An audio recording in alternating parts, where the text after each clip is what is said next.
in the Bureau, and the person I'm about to introduce is described by his peers as not just a good agent, but as a great agent.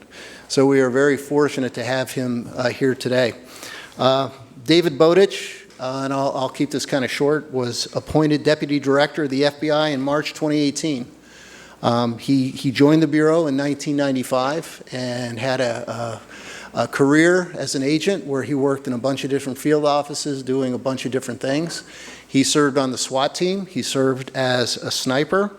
He supervised a multi-agency gang task force, worked some of the most significant cases and work that the Bureau has. Most recently, he was out on the West Coast before he took his present job. He was the counterterrorism special agent in charge in Los Angeles, and later the assistant director in charge of Los Angeles. Currently, he is, as the Deputy Director of the FBI, he's responsible for the management of all FBI personnel, budget, administration, and infrastructure. We're very happy to have him here today, so Mr. David Bowdich.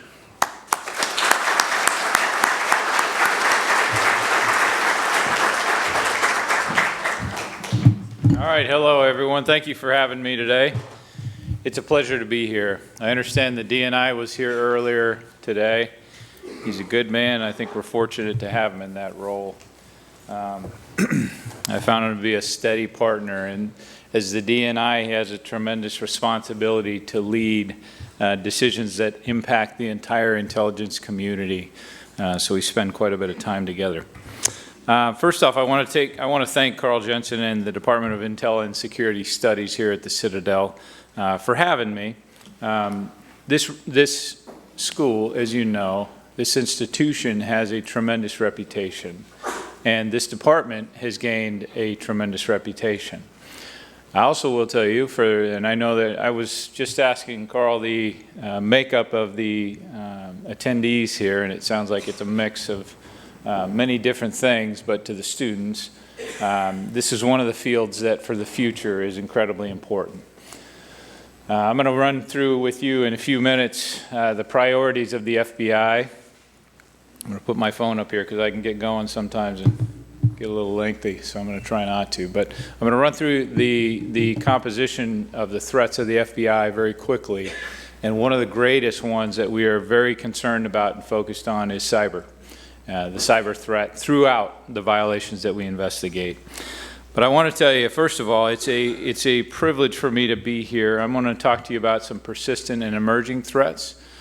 But I ask you to recognize that as the Deputy Director, I run all the operations throughout the world, or oversee them. At least I don't run them, but oversee them. So my day begins when I get in the morning. I have an intelligence book with the President's Daily Briefs in it and a number of our own intelligence products as well as others from the Intel community. And every day you begin to churn through the Intel and see what's going on today, what's going on now, what's China doing, what's Russia doing, what are we doing. And it is staggering how many threats are out there right now and how quickly they're emerging. And how we have to adapt and evolve in our industry to make sure that we meet the growing demands of the new and emerging threats. We then go into an intel brief, and I get briefed by my command staff about what's going on throughout the country and throughout parts of the world by international ops. And then we go in half an hour later with the director, and we will brief him, and then Monday, Wednesday, Friday, we walk across the street, and we sit down with the Attorney General and the Deputy Attorney General, and we walk through a number of similar issues. This is how our day starts, and then your day begins. That's how it all starts. But it's a privilege to be here and to talk to you as a representative of this great organization. We're not a perfect organization. We've had a tough couple years. Some of the criticism that we withstood was deserved. Others, much of it not deserved, but some was. And so we have had to make some changes, and we will continue to make the necessary changes to ensure that we are effective in our role of combating all the various crimes, the adversarial nations, as well as our terrorist groups throughout the world. So it is my opportunity to present to you from them and to talk to you from them. But first I want to walk through and I want to talk to you about our threats. To combat these threats, I think it's important to recognize that the way to combat them, if you break it down into two components, number one is partnerships, number two is through intelligence.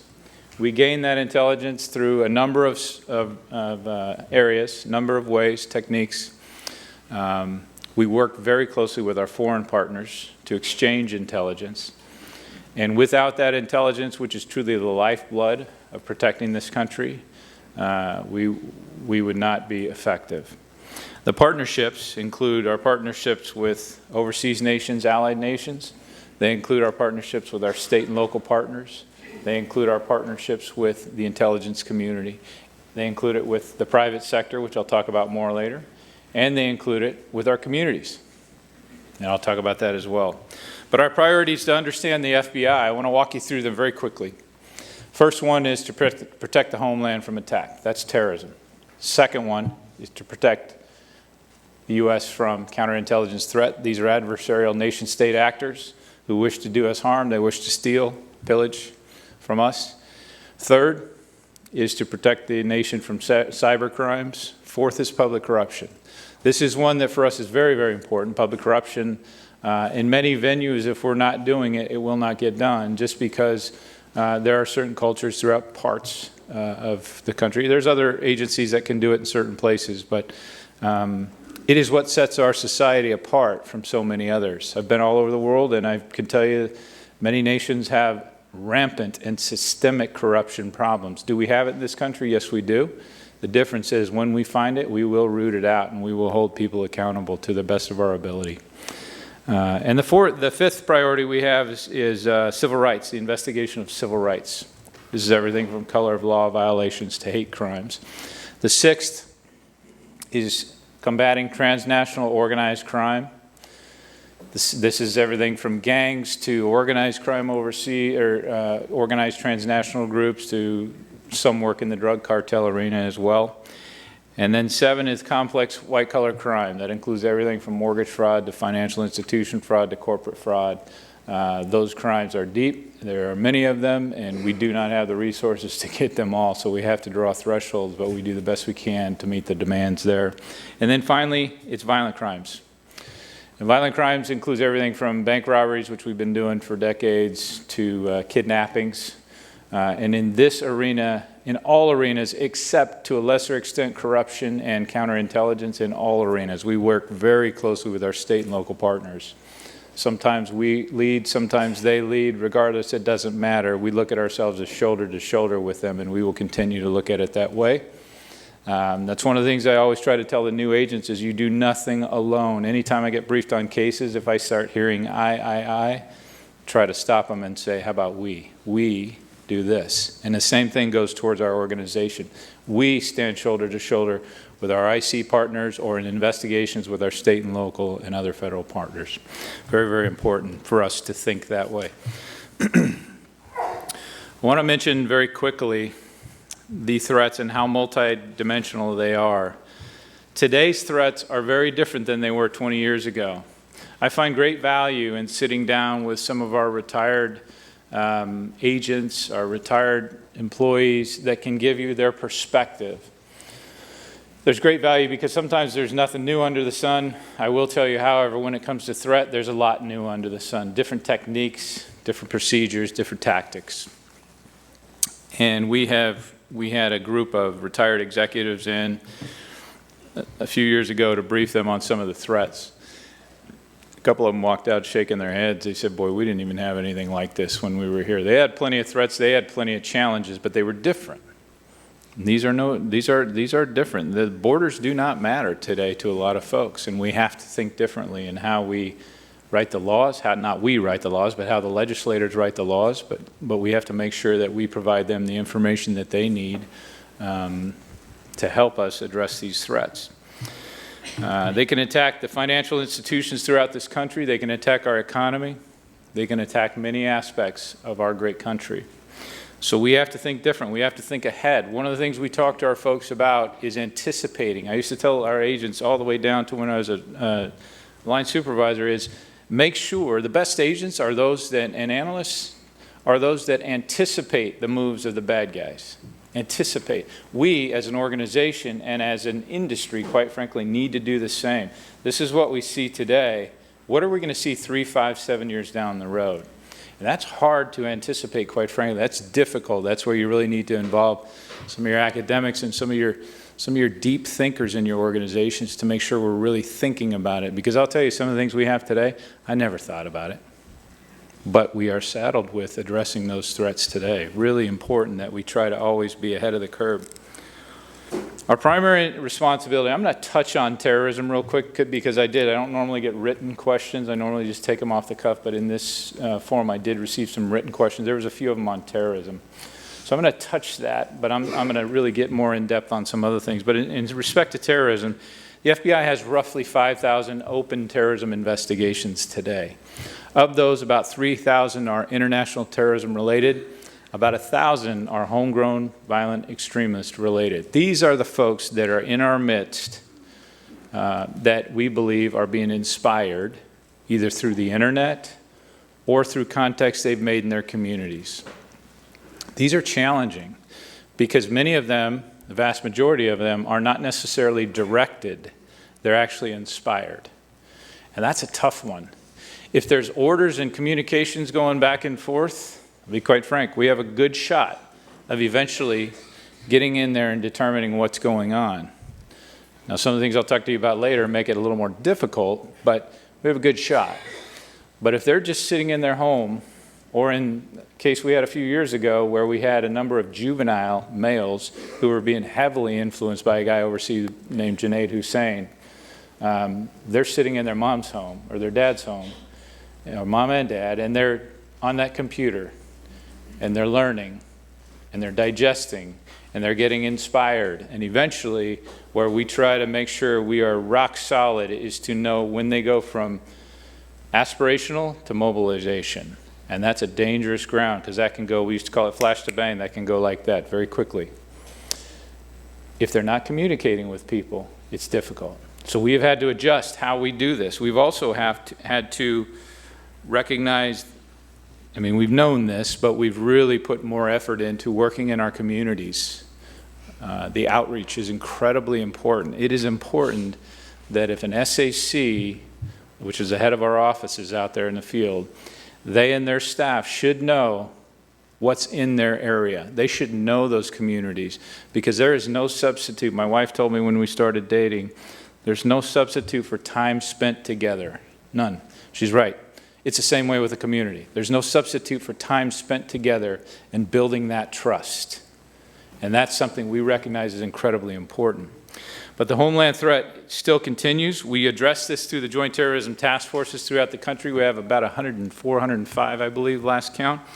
And we also address that through very closely working with our IC partner, Intel community partners, as well as what we call the Five Eyes. So the Five Eyes is the UK, the Canadians, the New Zealanders, the Aussies, and us. Those are the Five Eyes.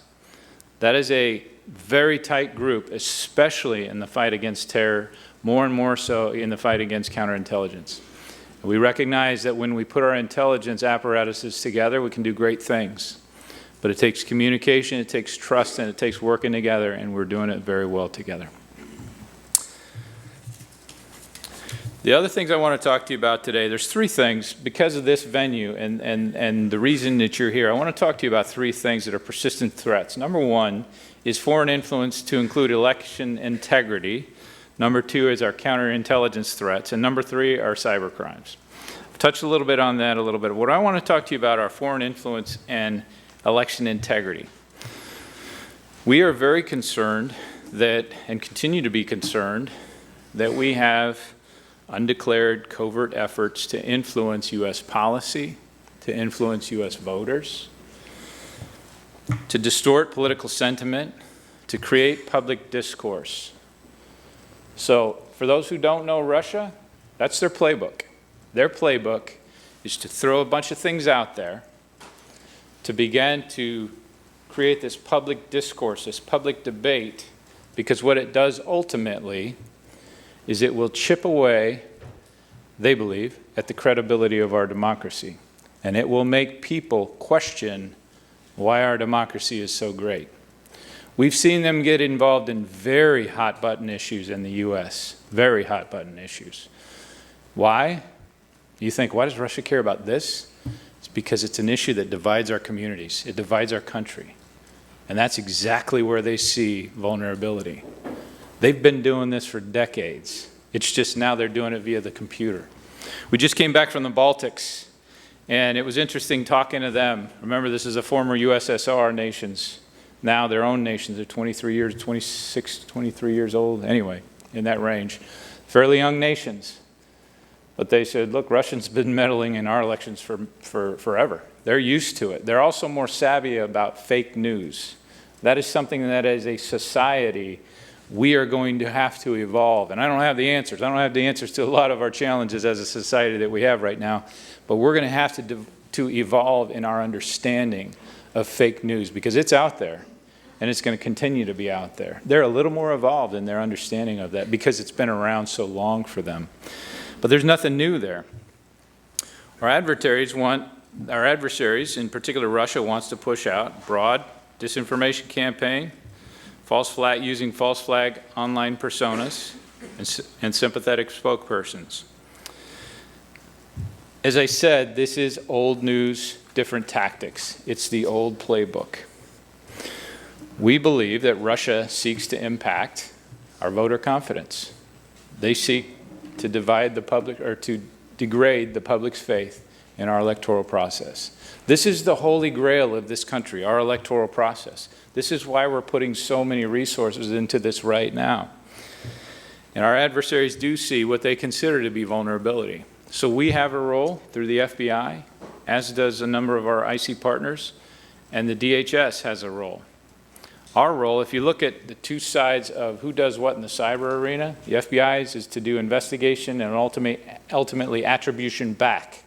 Who did this? Whether it's a Sony attack or whether it's some sort of a malign influence attack or malign influence campaign against our elections. DHS has the responsibility to work with the states and help them harden infrastructure and work with corporations to help them harden their infrastructure, to try to inoculate them from intrusions, from attacks. So we have to work together closely on this. Two separate lanes, but very complementary to each other and very complementary in working and necessary to work with the private sector. To combat the threat of foreign influence in our elections, Director Wray established the Foreign Influence Task Force to identify and counteract malign influence operations. We've also taken a proactive information sharing posture with social media companies and tech companies. We're trying to identify those personas online. If you read some of the indictments that were prepared by the special counsel, there were two of them. They really unpacked what was going on with Russia as far as their influence. One of the guys was a guy named DC Leaks, one of the online personas. This is alleged in an open indictment. That's why I'm talking about DC Leaks. A lot of folks, if you ask your kids who are into politics, they probably saw DC Leaks online because he was pushing out a certain narrative that was favorable to Russia. It is what it is. We try to focus on the origin of a lot of these narratives and try to determine, is there covert sponsorship? And then we advocate for transparency and stronger verification of users on social media platforms. This is very important. It's easy to get behind a moniker, an online moniker, and hide behind it. No one knows who you are. We see it in child exploitation crimes. We see it throughout our crimes. It's no different in the election process. So it's something we're well positioned for. We watch it every day. We talk about it with the intelligence community every day. And it's a multi-agency group that we have brought together to try to counter this threat. Because again, our election process is one of our greatest, it's our holy grail. It truly is for this country. We can't do this alone. It requires assistance. Now, people say, what can we do to help? That's a hard one because it's not an easy process. A lot of it is educate folks. Educate them as to there is fake news out there on both sides. Doesn't matter which political side you're on. It's out there, and we need to look for it and try to determine, am I becoming influenced by this? We also need to show our adversaries that we do have confidence in our vote. And I do believe in the value of high voter turnout to do so. I think that's incredibly important that we show them that we still believe in democracy, and we will turn out to the polls to show that. Whatever you're bent, I don't care. It doesn't matter to me, nor is it my business. I always tell folks, I told our folks this morning, I met with them, anytime I give a lot of speeches, but anytime I get up here, when I walk off the stage, if anyone cares to ask themselves, they might not, but if they do, I want them to ask, is he a Democrat or a Republican, or is he an independent? What is he? Because if they're asking, I've done my job properly. If they're not asking, I have not done my job properly. So this is all about the task at hand. This is all about the influence. I want to talk to you quickly about counterintel and our current concerns, and I'm getting a little lengthy because I got a ways to go here. We have 4 major threats out there on the counterintelligence front right now. Number 1, I would say, is China. China, China, China. Number 2, Russia, and we have Iran and North Korea. China has been incredibly effective. Why? Because that is an emerging society. Their main goal is to become the #1 superpower, and they are willing to do it in a thoughtful, well-articulated, deliberate manner. They have developed strategies 50 years out. We can't even develop one 3, 5, 7 years out because it's so challenging. I'm not degrading. Our government's an amazing thing, but it's challenging. It is challenging for any of us. But they are really focused on where do they want to be 25, 50 years from now. And they execute on it very, very well. Very well. That is their goal. We find them stealing our ideas, our intellectual property, trying to obtain our innovation. We have a holy grail and when it comes to innovation in this country, and that's Silicon Valley. All the phones we're all carrying probably came through there, or at least some of the innovation came through there. That's a beautiful thing, but try to go talk to a 23-year-old brilliant kid who's in his garage developing the next technology about someone trying to steal it from him. It's not an easy ask. So we work with our San Francisco office a lot to say, make sure you're talking to your corporate partners. And that's what they're saying is, look, I can talk to some of them and they're very receptive because they've been around the block, but a lot of these things are being developed in somebody's garage by 2 young kids who are the next Steve Jobs or the next Bill Gates. It's challenging. So it's not an easy solution set, but I think the more we can educate our folks, the better. It's really important for the health of this country, our economy. And I think differently. I also recognize that we've got a lot of academics in this room. And there's, being a guy from both the intelligence and a law enforcement agency, I look through a certain set of lenses. I always try to remember that I don't look through an academic's lenses. I don't necessarily look through a business lens. And there are 3 parts of that equation, and I'm just one part. But I do think it's important that we work together more and more. Just last week, we had a very large meeting at our FBI headquarters with folks from, I think it was a couple hundred academic institutions throughout the country. And I was told it was very fruitful. I was not there. I didn't have time to be there, but I was told they really covered some good ground on some of the threats from our adversarial nation states rather. It's important that we're talking and we're at least understanding each other's perspective. China, and then I want to move quickly to Russia. Let me stay on China real quick. So China is expanding their intrusions, their foreign investment. We also see them working closely to influence policy. That's a dangerous thing. And we have folks throughout the country that are being approached to and being befriended. This is not just by one nation, this is by a number of them, but some of them are better than others. Our legislators need to be working on behalf of this country, and it's really important that they understand the threats that are out there. So we do conduct a number of briefs, and many of them have been very, very helpful to let us know what they see and when they're approached about things. There's non-traditional collectors, such as students, business officials, hackers, researchers, front companies, all of these acting on behalf of state actors. We're engaged more than ever, as I mentioned earlier, with the private sector and also with academia, and we find this to be an incredibly important aspect of countering this threat. When it comes to cyber and cybersecurity, we face threats from hackers for hire, transnational organized criminal groups, and state-sponsored hackers. So I was in Los Angeles when Sony was hacked by North Korea. That was a wake-up call for a lot of industries, definitely for the entertainment industry, but for a lot of businesses throughout the country. So we have begun to work. We began then, even before then, but we really began to emphasize to our corporations, we need you to engage with us quickly. There were a number of times where we'd have a business or a corporation that was hacked, and there's a reluctance to bring the U.S. government into that problem set. That reluctance is oftentimes, to my surprise, there is, number one, suspicion that the FBI is going to go beyond where they should to determine attribution or the investigation. I will tell you right now, we don't have the time, the resources, nor quite frankly the interest to get into anyone else's business records. We are simply trying to find out who is doing this, how can we mitigate it, how can we capture it, and remediate it from the systems, and also try to build a case against whoever did it. That is really important. We call this the blended threat because they target the U.S., its businesses, and its people.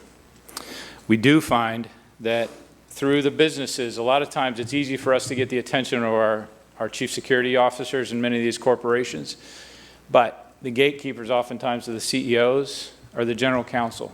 So we're starting to approach our general counsels to say, look, time is money in these investigations. You need to bring us in as early on. We'll work out whatever we can to ensure that we make you comfortable, but we need to get in on these hacks as soon as possible, these intrusions. I want to talk to you quickly about one particular example that we took down a case in March of 2018. Many of these threats emanate from overseas adversarial nation-state actors. This one emanated from Iran. It's called the Mabda Institute, Iranian-based. They stole 31 terabytes of data. So let me tell you what that amounts to. 31 terabytes of data is equal to 24 million sheets of paper printed on both sides, which if piled up would be 50 miles high. Now that's a needless piece of trivia, and before you're impressed, don't be, because I didn't even know what a terabyte was when they told me. But now I do. Now I do. It's a lot. It's a lot. But this data came from academic institutions. It came from corporations throughout the world, over 140 academic institutions, over 30 corporations. It's a lot of data, and it was stolen at the behest of essentially a contractor for the Iranian government.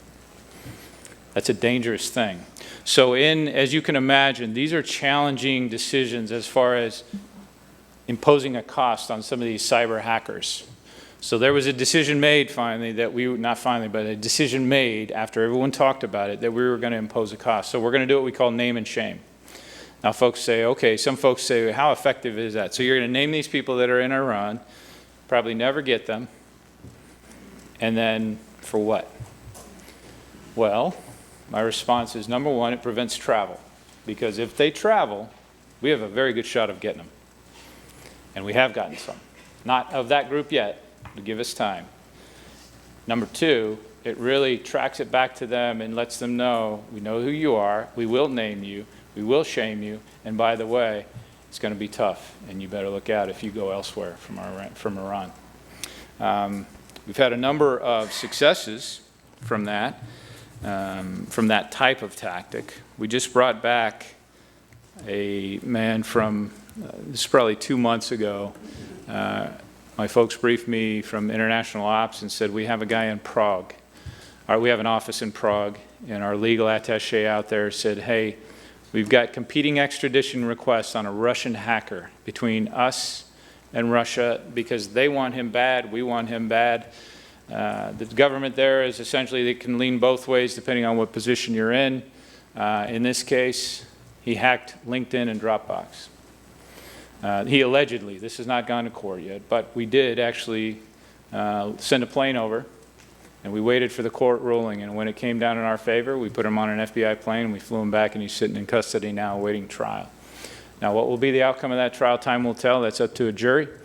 But we find this to be an incredibly effective tool. We just did it from an individual in Georgia, the Republic of Georgia. Same thing. He was there. We had competing extradition requests. Every one of these we win, it's a message to Russia. We're not going to win them all. We know that. But it's a message to them. We know who you are, and we will put forth Herculean efforts to get you and bring you back. You can say you can do one-off these things all day, and you're right. But I do think there's a lot to be said for getting some of them. And I think it may have some sort of a deterrent factor. We hope. Our ultimate goal is to impose costs, and we will bring all the resources to bear on that. And then quickly, I want to talk to you about the role of the DSAC. So we have a DSAC chapter in every of our 56 field offices. We also have InfraGard. InfraGard is an individual membership of an individual, and these are large businesses all the way down to small businesses, many of them being small. But the goal is to make sure we have constant exchange of information. DSAC are corporate memberships.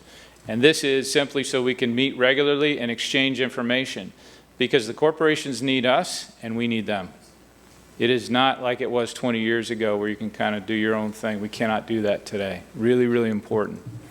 And I want to talk to you quickly about keeping pace with tech change before I conclude. The technology that I talked to you about earlier is difficult to keep pace and try to anticipate. But the encryption issue that I'm sure everybody's talked about, you'll probably talk about it here if you haven't already. This is a tremendous challenge for us as a government, not just the FBI, not any one agency, but as a government. If you think about it, you have certain devices. Where else in the U.S. can you be completely exempt from a search warrant? Nowhere. Right here. My house is not exempt from a search warrant. If there's probable cause to search my house, anyone can go and achieve that through a judge. Encryption does not allow us to enter some people's devices, some applications out there. It is a challenge. There are two very strong beliefs on this. One is the public safety belief or aspect of it, and the other aspect is privacy. And both sides are very strong in their beliefs, as they should be. We need to find a sweet spot in the middle. We're not looking to do anything without court process, i.e. a judge signing a warrant. We do believe this is going to create problems down the road. What we know is our position today is not sustainable. Eventually, we're going to have something very bad. I'm not a fearmonger, but eventually something bad can happen if we cannot see what's going on, or we could lose very valuable evidence. Right now, we have a number of devices we cannot open in criminal cases. It's just the reality of it. And then finally, I do want to stress the fact that it impacts our counterterrorism cases, it impacts our counterintelligence cases, it impacts our organized crime cases, our child exploitation cases, and on and on and on. It's something we've got to deal with, and it is a very hard problem, very challenging, and there's a lot of revenue at stake, there's lobbying, there's a lot at stake. So, but this is something that is not going to go away. We're not going to solve it here today. I just wanted to flag it. And finally, I wanted to tell you very quickly, without the partnerships that I've mentioned already, with our state and locals, with our IC partners, with our DSAC and our corporate partners, and with the community, we will not be able to keep this country safe. This is our goal. To the state and local partners, they are the lifeblood of protecting our communities throughout this country. And thank you to them. To our private industry partners, we need to continue to evolve this relationship. To students, I understand there's some students in here. There's plenty of jobs in this field, I promise you, ahead. Plenty of jobs, and we need you. We need sharp young minds, and we need motivated public servants for the future to meet the future needs, demands, and threats.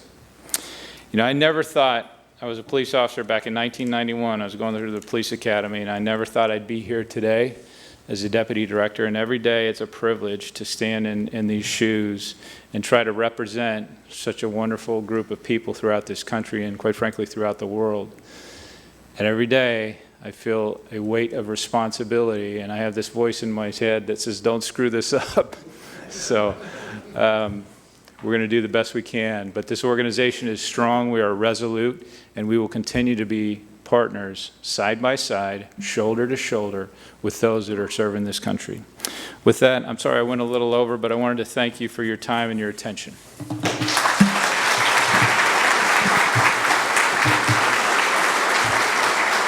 Thank you, sir. We basically have time for one question because I know you have other commitments. And Good until 1:30, right? Am I good until 1:30?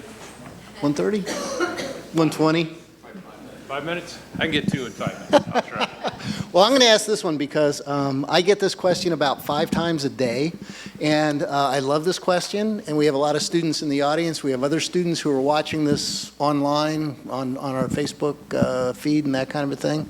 And I love it every time I get this question because it really underscores kind of the level of public service that our students have, and other students, the students who've come from other colleges to the conference. But what advice would you give to a college, undergraduate or graduate, for the best way to prepare for a career in the FBI? Great question in this venue especially. So what I would say is, number one, judgment. Judgment is tremendous for this organization, and that judgment doesn't start when you come into the organization. In fact, it starts long before you get to the organization. I tell our kids, if you can't spray paint it on our garage door, it better not go up on social media, because that's, once it's there, it's there. I know you talk about that, so I don't want to waste time, but as far as the FBI, we are seeking always languages, always. This is very important for us. This world is small, it's flat, and we need to continue to be able to speak the language of our adversaries and also our allies. Second, technology. Anything to do with technology, very important. And that is the future. Many of the cyber crimes are the future. It doesn't, however, negate the need for the staples. The staples when I came in were CPA, lawyer, former police, former military. Those are the 4 staples. We still have plenty of those coming in, and those are good. And then you have a little mishmash of other things that just kind of seed in. But I would say technology and languages, those are very important. I would also tell you, whether it's us or someone else, even if you just do it for a short time, serve your country. However you choose to do that, serve your country. It's a great privilege. Awesome. And time for one more? Yes. One more. Okay. You had spoken about terrorism before, and how is the Bureau advancing and expanding to identify and defeat the unpredictability of the lone wolf terrorist?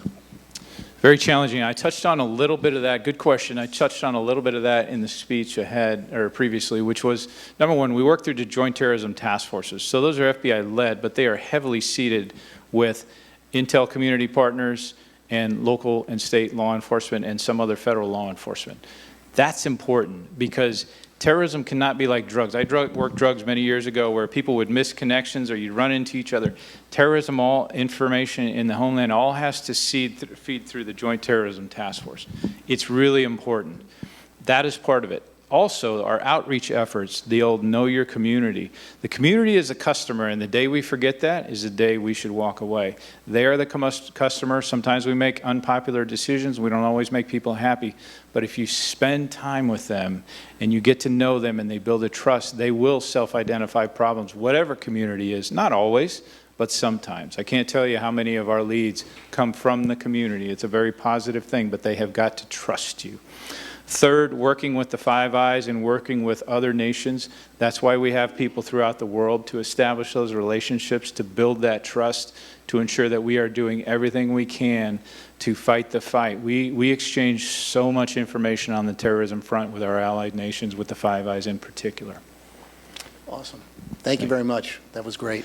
Yes, sir. One addendum I forgot. We also do a lot online for obvious reasons. That's where a lot of folks are becoming radicalized. Not all of them, but a lot of them are. And it's important that we have both that we watch what's going online. Now, how we do that can be done through undercover agents. There's a number of ways to do that, but we do have a number of undercover agents out there. Sir, excellent. Thank you very much. We could do this all day. I know you have other commitments. We very, very much appreciate you taking time from your busy schedule. We know just how busy you are these days to come down here and speak to the conference, speak to our students and our faculty, and we greatly, greatly appreciate it. As a small token of our appreciation, and I have to say that I cleared this with your ethics office before you came down here, just because I know that when I was in the Bureau, that there were limits on gifts that you could accept. We wanted to give you a small token of the Citadel, and they told me what the limit was, and if you've been to the Citadel gift shop, you know there's nothing that you can buy over there that is actually under the limit, but we found something. And it's not a candy bar, it is a Citadel challenge coin. So thank you so very much for coming here, for being here, and for your remarks. Thank you for your service.